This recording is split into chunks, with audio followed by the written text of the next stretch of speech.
Hello and welcome to episode 4 of Persians, the podcast. Last night we ended just as the chorus spotted the Queen arriving on the stage.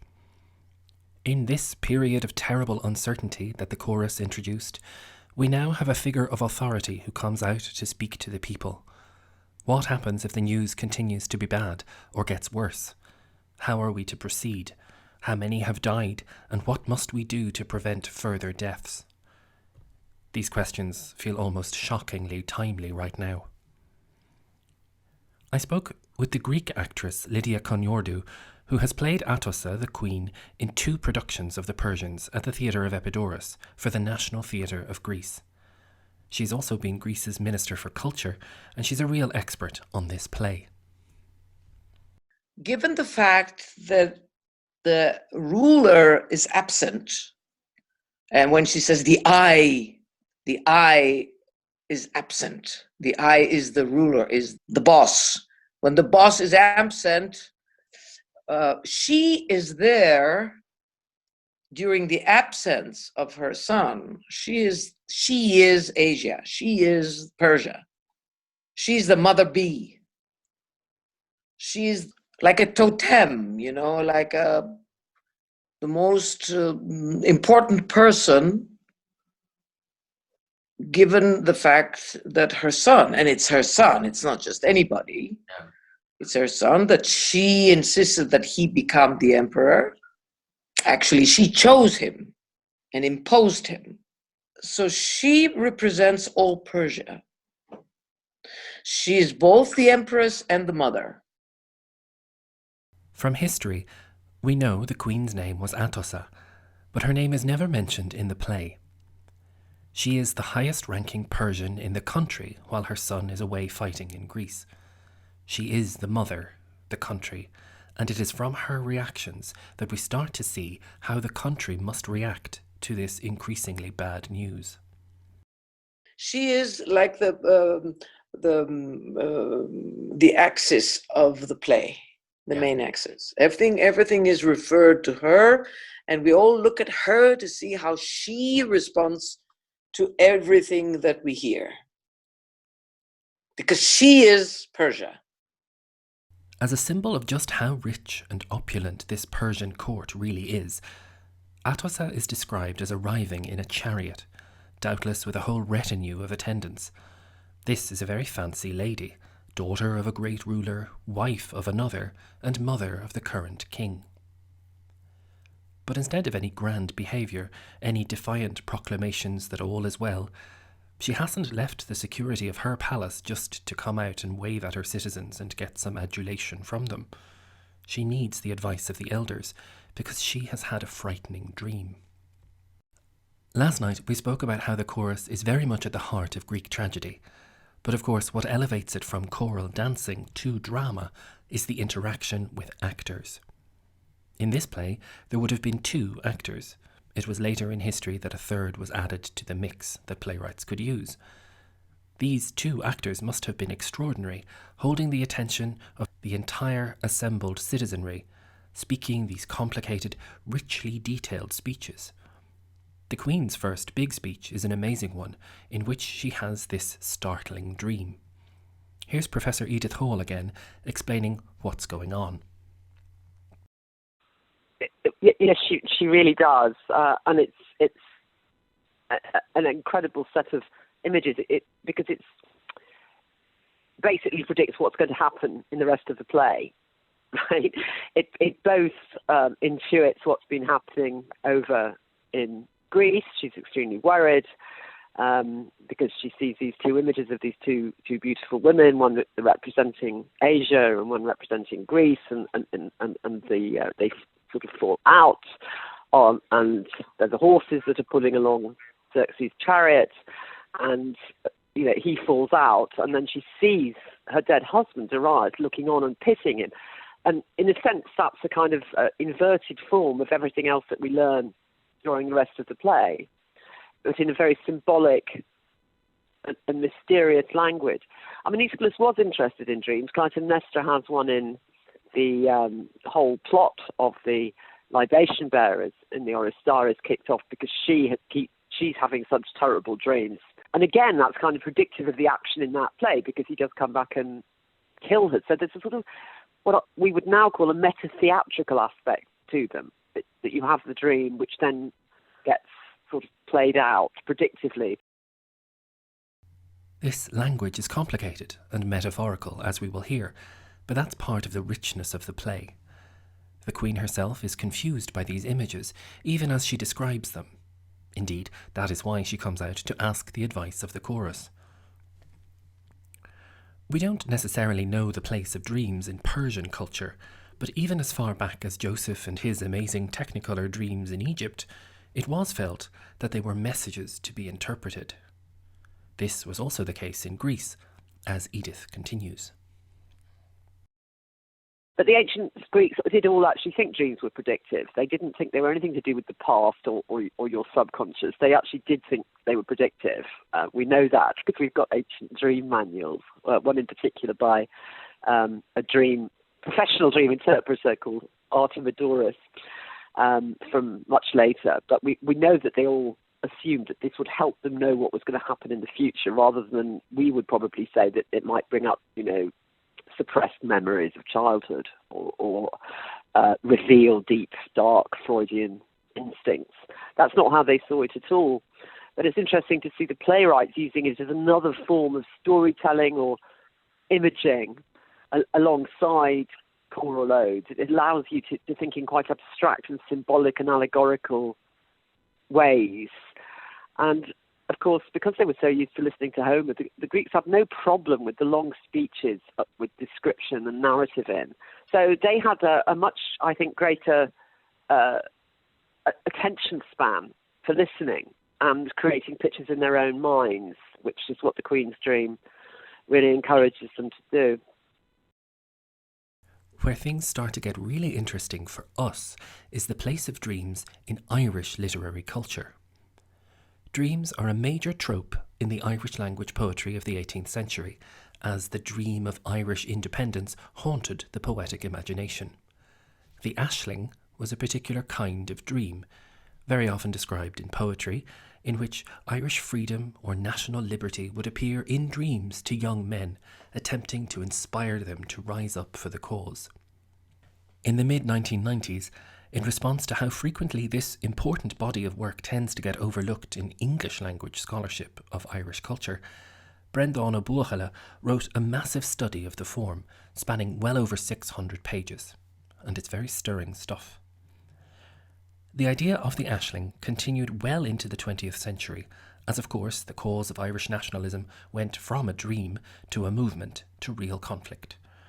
Two of the founders of the National Theatre, Lady Gregory and William Butler Yeats, contributed on a play called Kathleen Ní Houlihan, an ashling play wherein, again, a dream woman appears and invites the young men of Ireland to go out and die for her.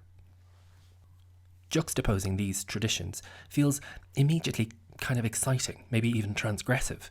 In Persians, an older woman dreams of her young son, while in the Irish dreams, it's the young man dreaming of his heroic sacrifice to come. Both of these dreamscapes feature women, personifying the respective countries involved. I think it's a thrilling parallel. Right now in Ireland, Druid Theatre Company is in the middle of a huge project called Druid Gregory, performing several of the plays of Lady Gregory at various locations in the west of Ireland. I'm thrilled that at the same time as she is appearing in Kathleen Ní Houlihan, that Irish dream play, one of our finest actors, Marie Mullen, has joined us for this project to play the Persian Queen and tell us about her dream. The chorus greets the Queen with very formal obeisance, matching the opulence of the chariot and the pomp of Her Majesty's entrance. But the Queen is rattled, not at all sure of how to interpret what she's seen, and certainly not the confident matriarch we might have expected from her entrance. Tom clippia gahen ihe le hilamad taivri, on a dordi mawak an arm, agus gur imi leis chi cheer na hayona kashli. Ac an tairif a vi agam a rare, vi she an gian ba viowara a haivrius riv. Nyosi me giave. Tigu dum gur haivshi birch wan jagles tacum, Ban amháin acu faoi Robbie Persiacha agus an bhean eile faoi Éadaí Dorchacha.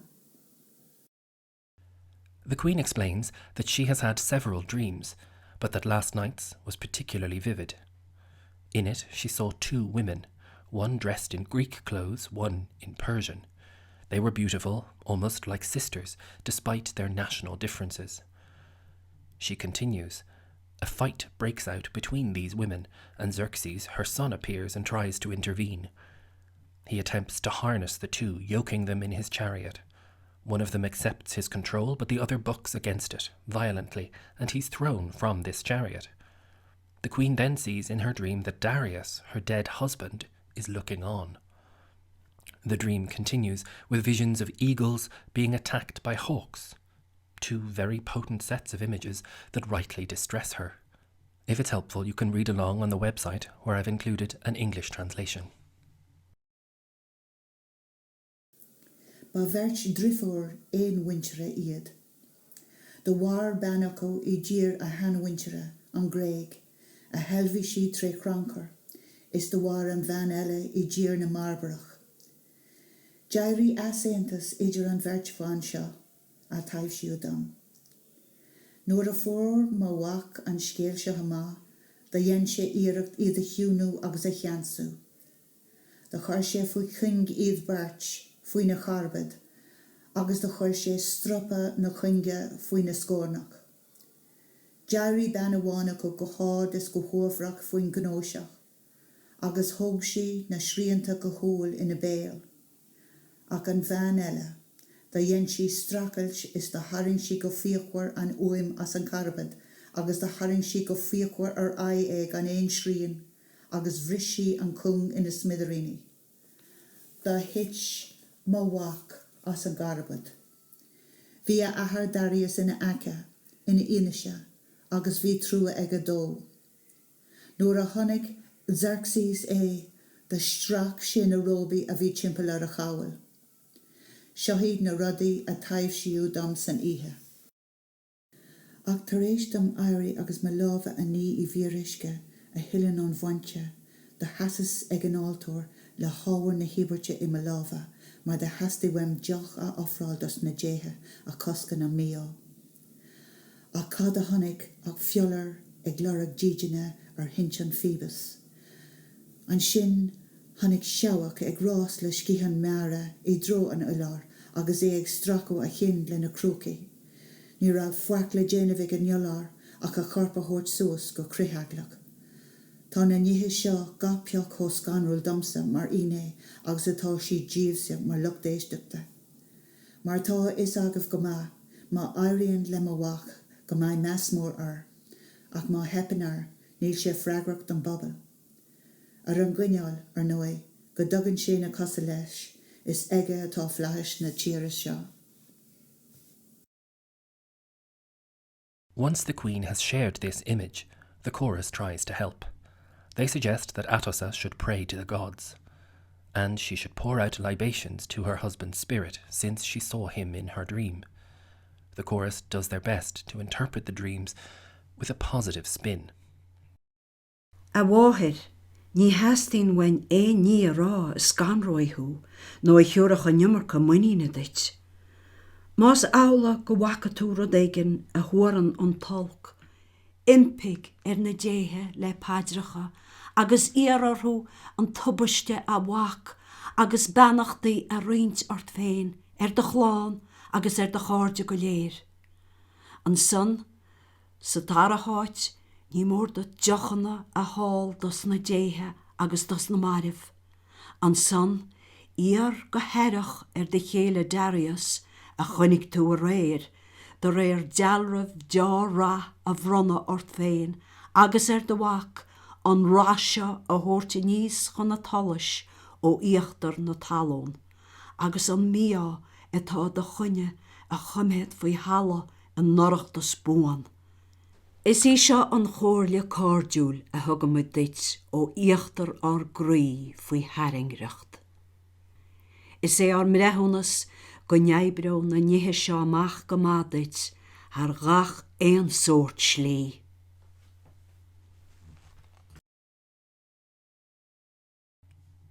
Next up, there is a little dialogue between the Queen and her councillors before she goes off to do these things, as she wonders about this strange foreign power that has threatened them in the West. Even if Darius had a slave reminding him to remember Athens, as we mentioned, Aeschylus can't resist a little flourish here. He's playing a little to the home crowd as the Queen asks these questions about Athens. The chorus answers with what little they might know about this strange city so foreign to them. Of course, the answers all highlight what the Athenians hold dear, and they would have loved hearing this. The Queen asks in what part of the world this city is situated. I wad again near her, mar a dean or dear non Ealaíon in the lay. And do they have enough men to fill their army? Tá narim mór go leor, the yin sé mór yíbal dus na méidi. And what do they have besides men? Do they have enough money to fill their palace?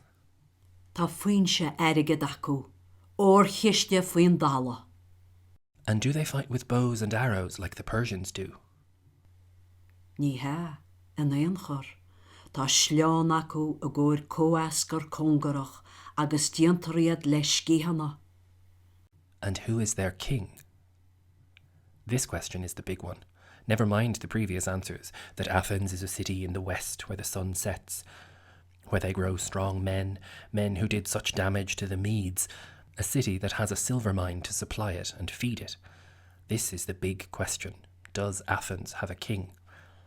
When Lydia Koniordou, who you heard earlier, played the role for a Greek audience this past summer, the director had her repeat this question 3 times, because, to a Persian queen used to absolute monarchy, the answer is staggering. Athens was a democracy, and as such had no absolute leader.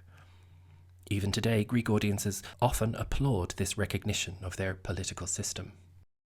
The chorus, bemused, explains that they are not slaves, not subjects to any one man. Ní tuchttar sclávaithe orthu, agus níl siad faoi cheannas éon duine bháin. In their surprise that a city ruled like this could ever hope to hold off the might of the Persian army, we hear the sound of a second actor making their way onto the stage. But that's for tomorrow night, for sure. I hope you're enjoying the podcast so far. Please feel free to get in touch via the hashtag @PersiansDTF for Dublin Theatre Festival. We're on Instagram and Twitter and Facebook. Persians, the podcast, is supported by the Arts Council on Comhairle Ealaíon. It's written and presented by me, Conor Hanratty, and produced by Maura O'Keefe. Tonight's contributors included Edith Hall and Lydia Koniordou, and you heard Marie Mullen as the Queen and Bríd Neachtain as the fearless leader of our chorus. Our signature music is by Mel Mercier.